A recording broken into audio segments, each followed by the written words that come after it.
Shalom anak-anak, selamat pagi. Pada hari ini kita kembali belajar matematika. Kali ini kita masuk ke bab yang keempat.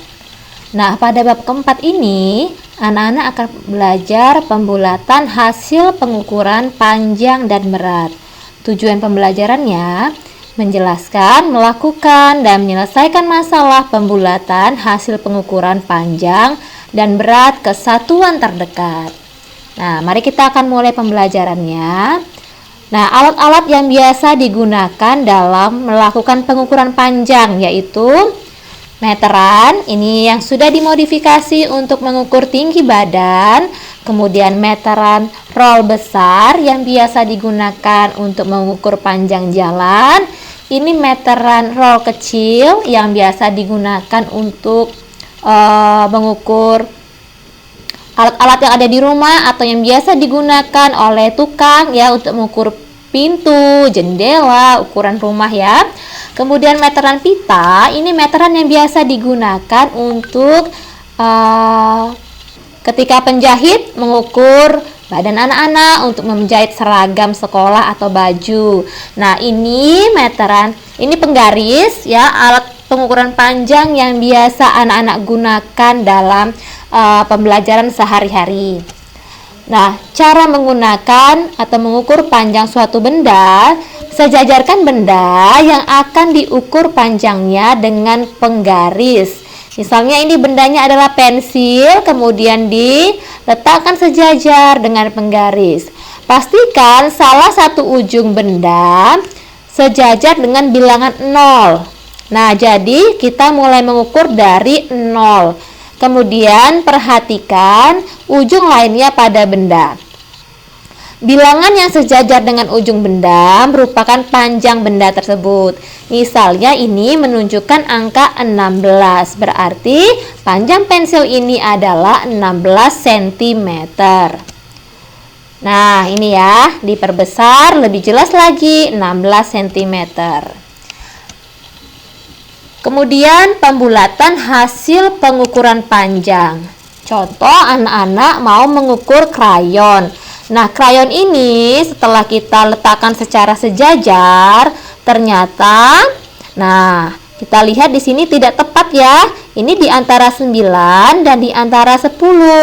Maka kita lakukan pembulatan. Nah, ini 9, kalau di sini dia 9,5. Ini kira-kira 9,7 ya. Maka pembulatannya menjadi 10 cm. Kemudian misalnya ini anak-anak mengukur panjang sikat gigi.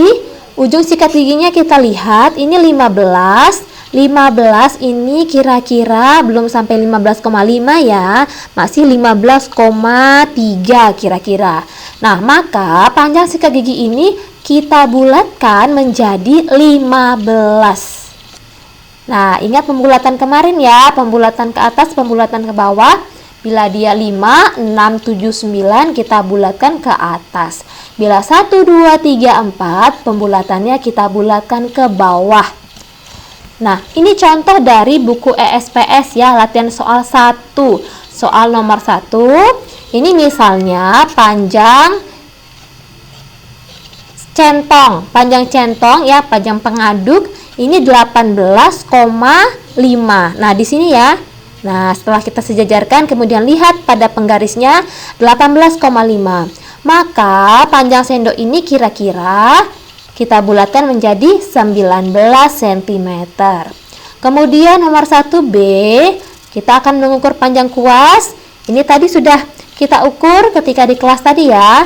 Nah, ini panjangnya coba dilihat mendekati 24 cm. Jadi pembulatannya menjadi 24 cm. Nah, berikutnya ini ukurlah ujung benda pada gambar berikut menggunakan penggaris, bulatan hasilnya ke sentimeter terdekat. Tadi sudah kita ukur bersama-sama di kelas. Panjang ini, panjang gambar jam tangan ini 5, sekian. Nah, mendekati 6 cm. Jadi dibulatkan menjadi 6 cm. Nah, sedangkan yang ini gambar kacamata ini ketika diukur tadi adalah 4 cm. Soal nomor 3. Mita memiliki sehelai pita. Panjang pita Mita 50,7 cm. Berapa sentimeter panjang pita Mita jika dibulatkan ke satuan terdekat?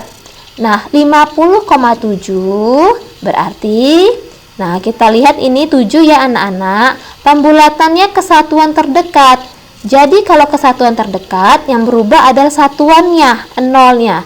Sedangkan 5-nya ini yang merupakan puluhan ini dia tetap ya. Jadi 50,7 cm menjadi 51. Ya, puluhannya tetap, yang berubah adalah satuannya saja karena diminta pembulatan ke satuan terdekat. Kemudian nomor 4, Alif, Bayu, dan Edo masing-masing memiliki tongkat. Panjang tongkat mereka berturut-turut adalah 125,2 cm, 124,6 cm, dan 125,9 cm.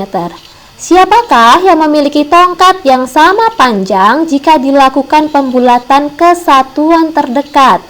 Nah, kita bulatkan dulu panjang tongkat milik Alif, Bayu, dan Edo. Semuanya dibulatkan ke satuan terdekat. Panjang tongkat Alif 125,2 cm. Pembulatan ke satuan terdekat berarti kita hanya mengubah angka satuannya, sedangkan ratusan dan puluhannya tetap. Berarti 125,2 karena di sini 2 berarti pembulatan ke bawah menjadi 125 cm. Kemudian untuk tongkat Bayu 124,6 cm. Nah ini ya per 10-nya adalah 6. Maka pembulatannya kita bulatkan ke atas. Satuannya di sini tadi 4 menjadi 5. Jadi jawabannya 125 cm. Kemudian tongkat milik Edo 125,9 cm. Nah, kita lihat per 10-nya ini 9. 9 ini berarti kita nanti lakukan pembulatan ke atas. Nah, kita lihat satuannya di sini 5. Kita bulatkan ke atas berarti menjadi 6. Jawabannya 126 cm. Jadi, dari data ini kita bisa lihat tongkat yang sama panjang adalah tongkat milik Alif dan milik Bayu, yaitu sama-sama 125 cm.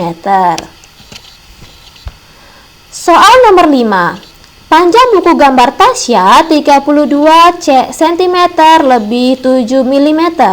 Panjang buku gambar Mita 35 cm lebih 3 mm.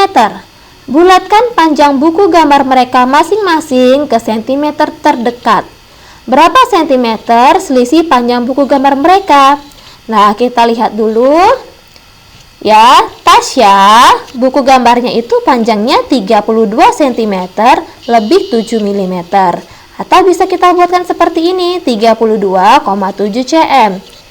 Nah, kemudian dari sini kita bulatkan 32,7 cm, kita bulatkan ke satuan terdekat ini menjadi 33 cm.